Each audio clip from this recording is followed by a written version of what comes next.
अस्सलाम वालेकुम दोस्तों। तो आज की वीडियो में हम बात करेंगे कि आप जो है अपने वीडियोस की कोई भी वीडियो अगर आप अपने फ्रेंड को या किसी भी बंदे को सेंड करना चाहते हैं और उसको स्पेसिफिक जगह उसको दिखाना चाहते हैं कि यहाँ से जो है ये वीडियो आप देख लें, तो वो वहाँ से जो वो जब भी वीडियो पर क्लिक करेगा तो उसको वहाँ से भी जो जहाँ पर आपने करना है वहाँ से उसको वीडियो प्ले हो जाएगा। तो इसके सिंपल सा तरीका है, आपने करना क्या है, जिस तरीके से आप अपने जो वीडियो की यूआरएल है उसको आपने कॉपी कर दिया, तो जब भी व्हाट्सएप पर या किसी भी जगह पर अपने फ्रेंड को वो भेजना चाहते हैं तो उसके यूआरएल को उसके जो वहाँ पर पेस्ट करें।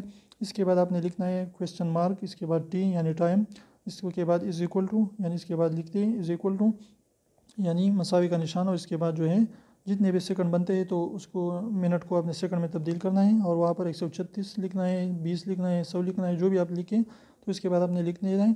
तो इसके ज़रिए जब भी वो उस लिंक पर क्लिक करेगा तो वहीं से उसको वीडियो स्टार्ट होना शुरू हो जाएगा।